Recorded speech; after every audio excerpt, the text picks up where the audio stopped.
Start recording. There we go. Yeah, Um, so do you can just uh sorry, do you can just like tell me just a little bit about yourself? Like just like an introduction. yeah. So my name's Warren Hill. I'm a Mohawk from the Six Nations of the Grand River Tory in Ontario, Canada.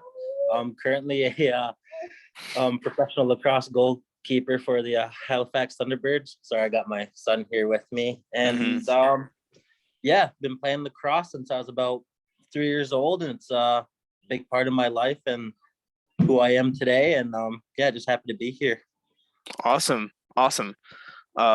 Wait, there we go. So tell me a little bit about your childhood, like where you grew up, any challenges you faced growing up, and like that sort of thing. Yeah, so oh, sorry, I got my little guy here. One second, I'll be right back. I just grabbing him a snack. And then... Oh, Aw. yeah. Oh, jeez. Right. Here, I gotcha.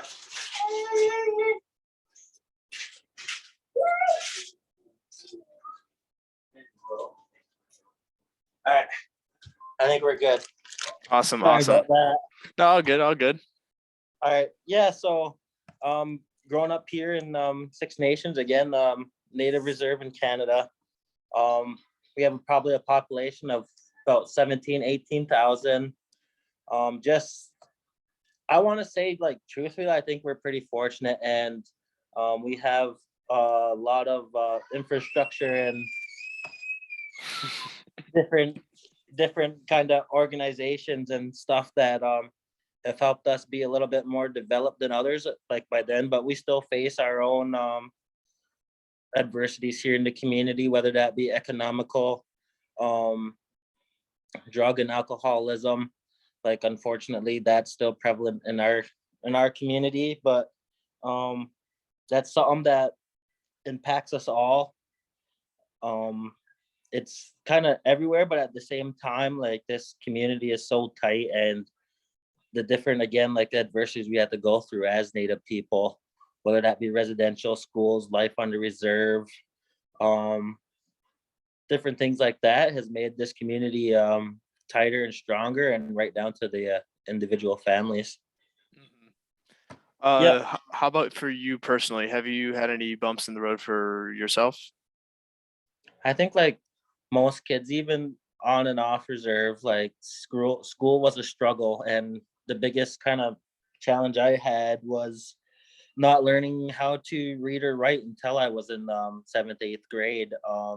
I went to an immersion school, which was great. I learned my own language, but at the time, it didn't give me the tools to kind of prosper in this kind of modern era, like, that other kids, like, learning how to read and write at a young age. So come grade 6, 7, like, when everybody else was writing full sentences and can read books, I was still learning how to spell cat, dog, things like that, right? So Hmm. for me, that was personally my biggest challenge. And in high school, um here in Canada and Ontario, we have three different tiers of education, one being called locally developed, where those are primarily for kids that have either um a desire to be in the trades, or they're just not up there academically, right? So Hmm. that's where kids to go to your construction or welding, things like that. Then you have what's called applied, and that's for kids with, again, like, going to college or similar educational stuff that way. And the last thing we tier is called academic, and that's primarily for kids that have aspirations and planning on attending university, right? So again, going back to elementary, I was in special education, doing my baby steps, and then having to work and go through all those tiers to get to a university level. I Hmm. actually I end up going to the Hill Academy my for a post grad year to finally catch up. I graduated on time, but I didn't have enough um like a academic background to go straight on to university. Hmm. And kind of furthermore about my story, I was so used to, again, like going to high school on the reserve here. Um, there was probably only about 10 or 12 kids in a classroom. And then I go to the Hill Academy in Toronto with a sports specific school with Brody Merrill and them all. Um, they taught me a lot, but no, again, like that was like 5, 6, 7 kids in the classroom. So Mhm. I went to university, and my first experience, just like everybody else, was going into a big lecture hall with 300, 200 kids, right? And you're Mhm. really alone. So my path, unfortunately, it was a culture shock. Instead of kind of speaking up, asking for help, I unfortunately kind of just messed around in the sense I didn't prioritize. I procrastinated a lot, and I Mhm. ended up ultimately failing out of school. Um, and when I thought, again, like being complacent as well, thinking I did all this hard work in school, like I'd done enough, but it wasn't. So that led me to going to Onondaga Community College in Syracuse, New York, where I Mhm. finally kind of pulled up my bootstraps and got a not only a lot of lacrosse knowledge, but academic knowledge, and get my priorities straight, and actually them having an academic team to, and like academic assistants to help me like navigate that college life. And again, prioritizing homework, getting tutors, stuff like that for challenging classes. And also the biggest thing was like learning to live on my own. Again, like probably most people, and especially here, I grew up pretty sheltered where mom and dad took every care of everything for me. And I have a twin brother, so it was always me and him attached at the hip. So I was never alone until Mhm. um going off to school, going off to university and stuff like that. So it was definitely a learning curve, but again, I think that was the biggest challenge for me. And there's some different personal stuff that I don't want to really share, if you don't Yeah. mind, but Yeah. Of course. Of course. yeah, but like that I think is a big one. Like unfortunately, again here, like it's getting better, but in years past, the much like other kind of minority communities, the like I guess you could call it graduation rate out of high school has never been Mhm. great. It's picking up now. Like I said, we have infrastructure in place, and people are starting to more, they don't have to just go and work construction or go and build houses or go and do ironworking and stuff like that. Like now we're Mhm. starting, like we have our own teachers. We're getting more people that are becoming doctors. And I think a lot of people that came before me laid that groundwork.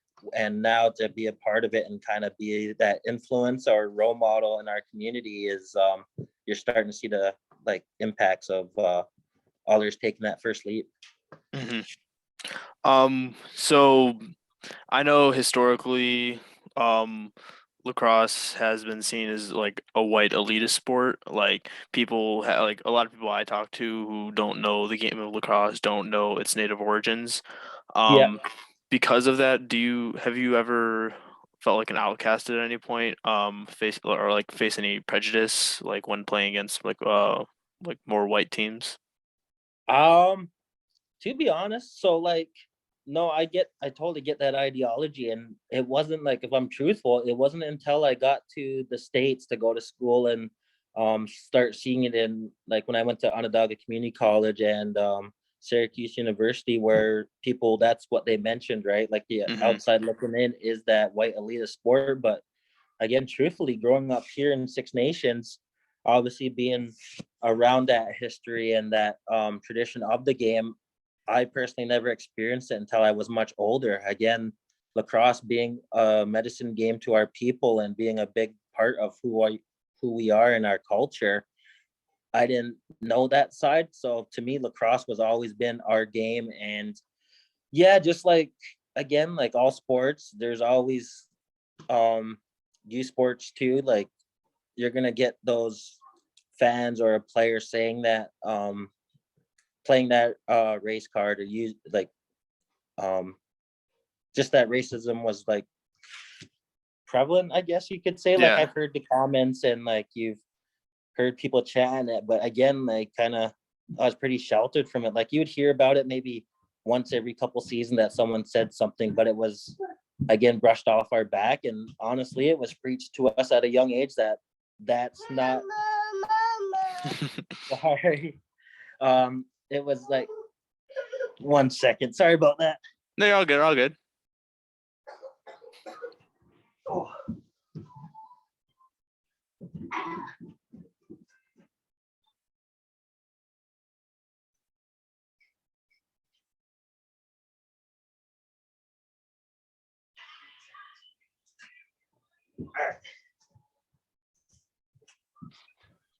Oh, okay. So yeah, what I was getting at was it was kind of taught to us and preached to us at a young age that unfortunately the who we are in the world we live in, that racism is gonna come up. Like it hopefully it doesn't, but you may encounter that just like other minority and culturally different communities or people, right? So we were kind of taught to like just brush it off, and obviously that's not a great mindset either. Like we shouldn't have to worry about it or think of it that way. It shouldn't be kind of, it should never have to come to that. But again, like growing up here in Six Nations and being a native person, um definitely seen it. I personally never, like, at least in the short term memory here, like I've never experienced anything explicit, but you hear stories all the time. And again, just society and its progression here. Like I've heard stories from my grandfather who played the game and the racial remarks and taunts that he had to face. And then his sons, so ultimately my uncles, that started to die off a little bit. It was still there to now when I grew up, when like 10, 15 years ago, you might hear the odd comment here or there or a player, but I think we're going in the right direction, but still it's not totally vanquished, and we all know that. But taking steps to educate and to pretty much make a stand and say like it's not right and to call it out where we see it. Again, like I think everyone, we're all going in the right direction. And personally, again, being fortunate enough, being kind of sheltered and having great people, like fortunate enough to have great people in lacrosse or teammates and stuff like that who got it. And I believe that is a big part of the education that people are having nowadays, where I have teammates that um, have my back and understand where this game comes from, right? And who we are. And that also translates to other minorities and having open-mindedness to other communities. But I guess the one thing I will say, the whole, like obviously we just had Halloween, right? But it kind of made me think of when I was at school.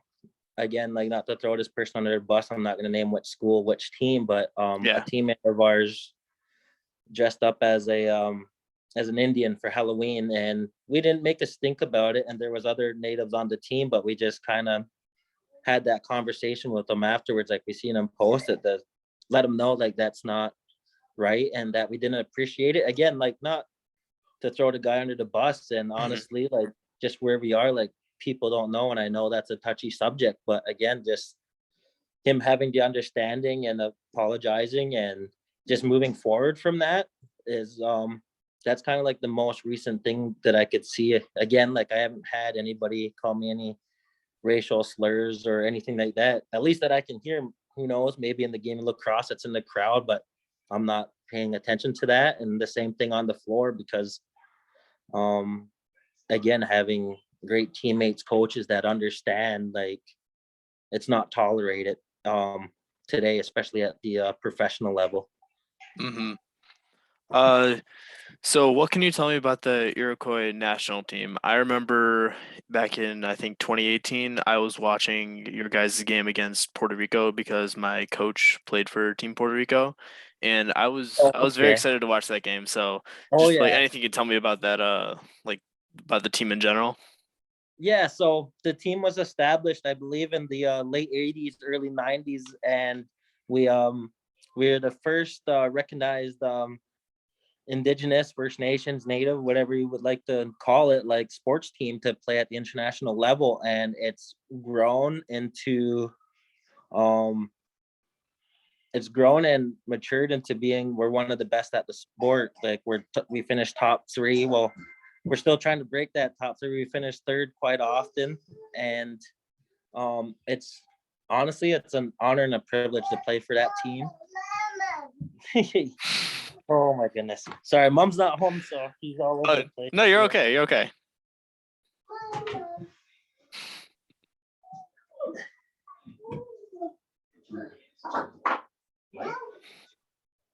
No. Here.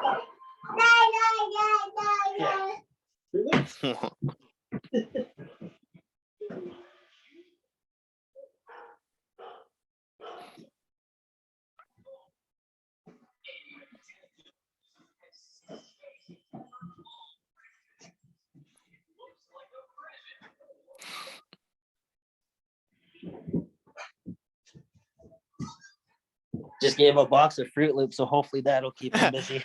Oh yeah. That's Yeah. my cousin. That's what my cousin's like. So Yeah.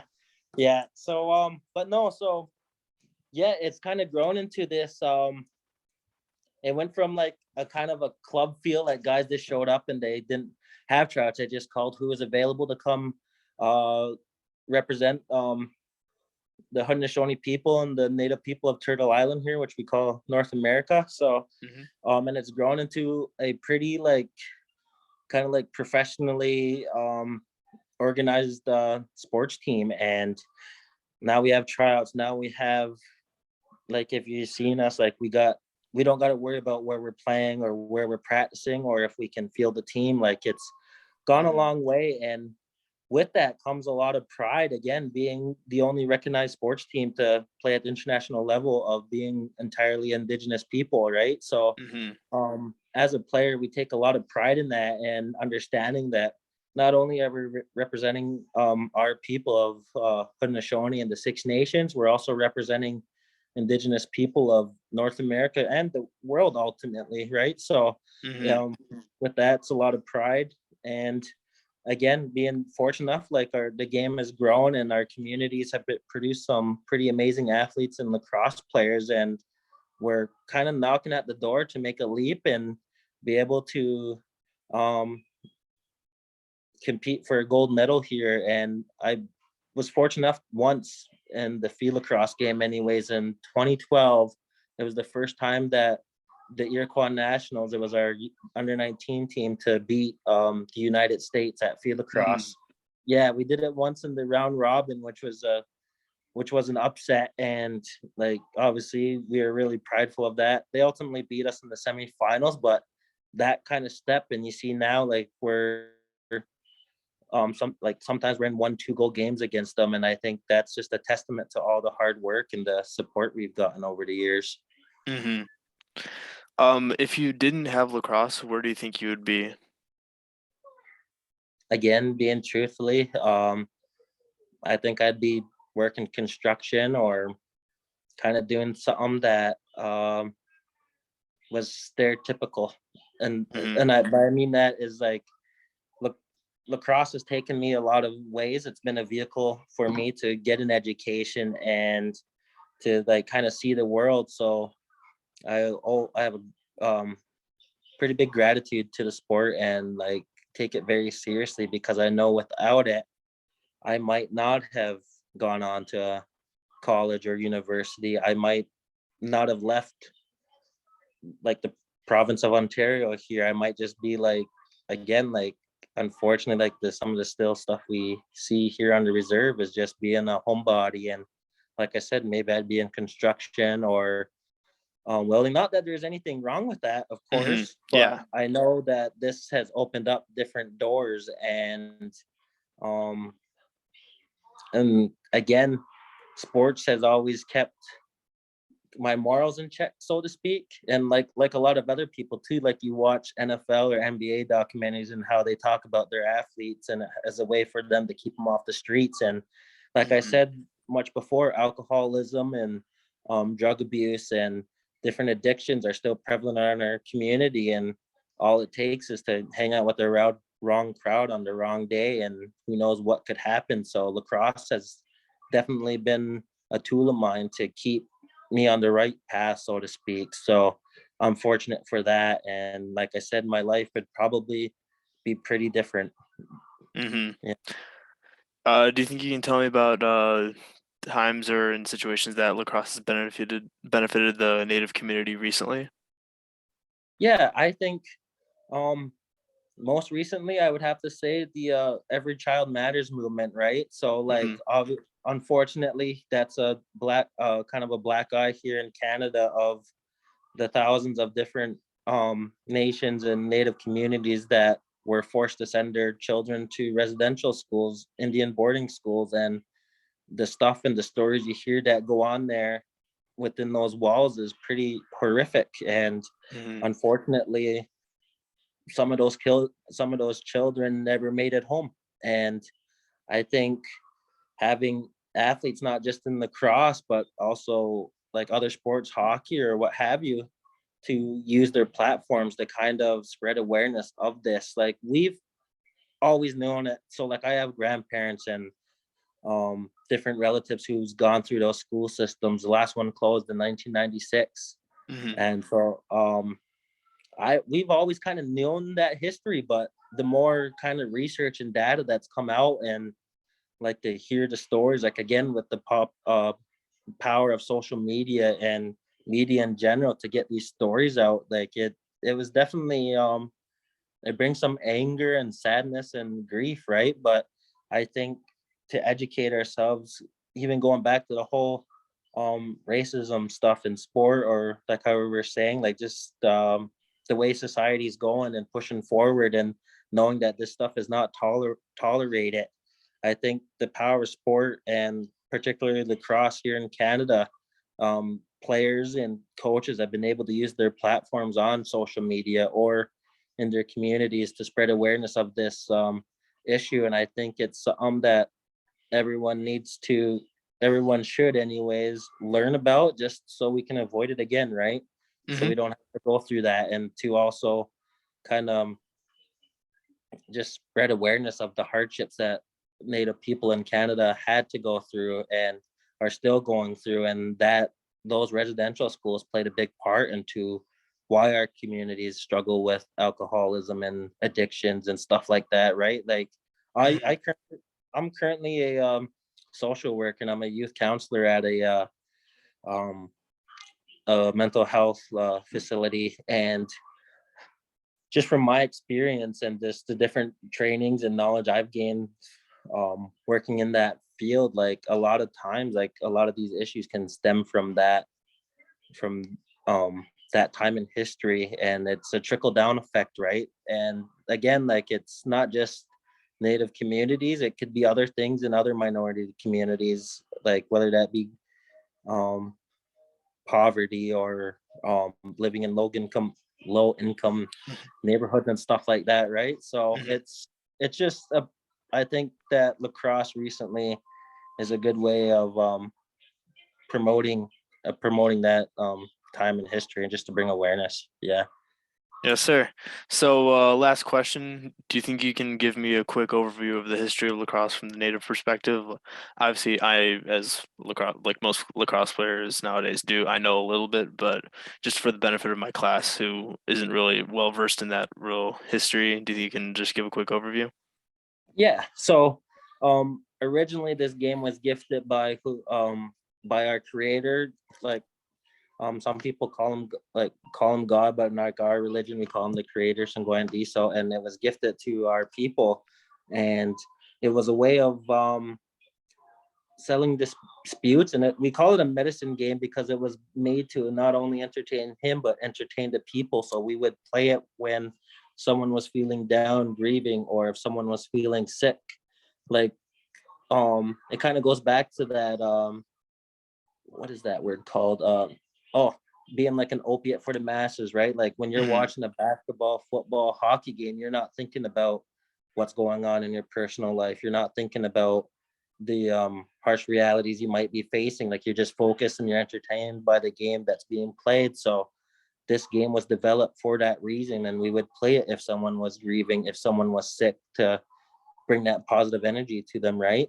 And Yes, sir. also, and also, we would play it to settle disputes. So there was a time when our nations would be warring with each other, and in our history and our like oral storytelling that before this game was presented to us, people were having wars against each other as our own nations, our own brothers and sisters, right? So we brought this game in to not only help others, but then settle disputes. Like, so whether that be over hunting territories or um, land or anything like that, right? Like stuff that would be argued over back then, they would have a lacrosse game rather than going to war.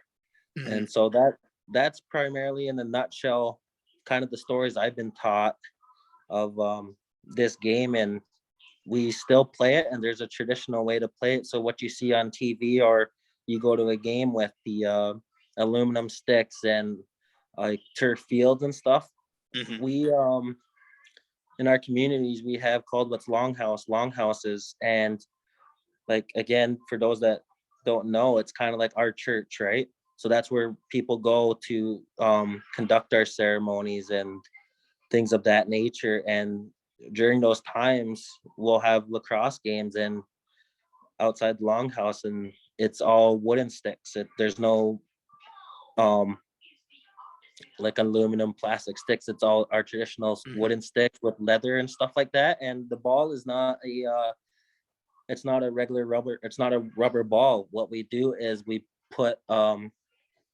we use like deer hide, like leather, and we put our different medicines, again, our connection to earth, and the medicines that Mother Earth gives us. We would put stuff in that ball to play with, and it's the rules are a little bit different in the sense of it's still trying to like either put it through a two goal post or hit a goal post, but there's no offsides or no real penalties or rules, right? Like, it's kind of Mhm. a pretty intense sport, but no, that's something that we still play today when it's needed. And um yeah, it's still carrying on. Awesome. Yeah, thank you for your time, man. I really do appreciate it. Yeah, man, no problem at Of all. course. Good luck this season with the Thunderbirds. Thank you. Good luck on your project. Yes, thank you. Have a good one. Yeah, you too. No problem. Bye. Bye.